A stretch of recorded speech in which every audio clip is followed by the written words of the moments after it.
இது விஜய்க்கு மிகப்பெரிய ஒரு சவால்.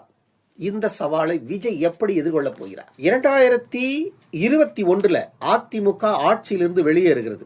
5,13,000 கோடி கடன் அதிமுக விட்டுட்டு போகுது.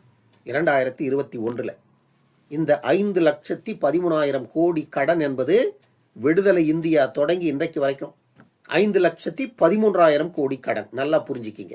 அடுத்த 5 ஆண்டுகள் 2021 2026 வரைக்கும் 13,18,000 கோடி கடன்.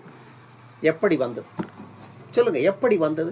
கடைசி இந்த 5 ஆண்டுகள்ல மட்டும் இவர்கள் குறைந்தது 8 லட்சம் கோடி கடன் வாங்கியிருக்காங்க. 8 லட்சம் கோடி பொதுத்துறை கடன் உட்பட. இந்த கடன் வளர்ச்சி ஒரு ஆண்டுக்கு குறைந்தது 14 விழுக்காடு அளவுக்கு வளர்ந்திருக்கிறது. இந்த கடன் ஆண்டொன்றுக்கு 14 விழுக்காடு அளவுக்கு இந்த கடன் மட்டுமே வளர்ந்திருக்கிறது. ஆனால் மாநிலத்தின் வருமானம் ஏன் வளரல? யாருன்னா யோசிக்கிறோமா? இப்ப இவ்வளவு கடன் வாங்கியிருக்காங்க.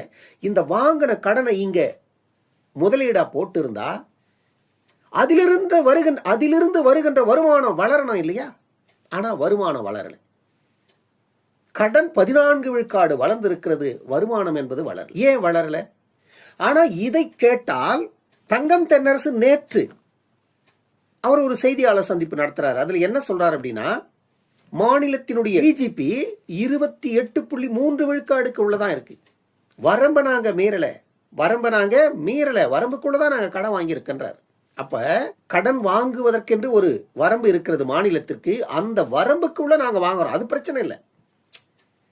அந்த வரம்புக்குள்ள நாங்க கடன் வாங்குறது பிரச்சனை இல்லை அப்படின்னு சொல்றாரு தங்கம் தென்னரசு. எப்படி பிரச்சனை இல்லை? அது எப்படி பிரச்சனைன்னு நான் சொல்றேன் கேளுங்க. அன்பு உறவுகளே, ஒரு விஷயத்தை புரிஞ்சுக்கணும். ஒரு கணவன் மனைவி அல்லது 2 பிள்ளைகளோடு இருக்கின்ற ஒரு 4 நபர்கள் கொண்ட ஒரு குடும்பம். அந்த குடும்பம் வட்டி கட்டுற இடத்துக்கு போயிடுச்சுன்னா அந்த குடும்பம் வளர வாய்ப்பே இல்லை. இவர்கள் சம்பாதிக்கின்ற பணம் எல்லாம் வட்டிக்கார சாப்பிட்டு போயிடுவான். அந்த குடும்பம் அந்த 4 பேர் திங்கறதுக்கே திண்டாடுவான். 4 பேர் இருக்கின்ற அந்த குடும்பம் அவர்கள் திம்பதற்கே திண்டாடுவாங்க. ஆனால் அவர்கள் 4 பேருமே உழைப்பார்கள், நல்ல வருமானம் வரும், அத்தனையும் வட்டிக்காரன் பிடிக்கிட்டு போவோம். இப்படி ஒரு குடும்பமே இந்த நிலை அப்படின்னா ஒரு நாடு ஒரு மாநிலம் யோசிச்சு பாருங்க. 2021 எடப்பாடி பழனிசாமியினுடைய ஆட்சி காலத்துல ஆண்டொன்றுக்கு மாநிலம் கட்டிய வட்டி 38,740 கோடி. ஆனால் இன்றைக்கு அது அப்படியே இரட்டிப்பாக மாறி ஆண்டொன்றுக்கு 67,000 கோடி வட்டி கட்டுகிறது தமிழ்நாடு. 67,000 கோடி வட்டி கட்டுகிறது. எப்படி விளங்கும் நாடு? எப்படி விளங்கும்?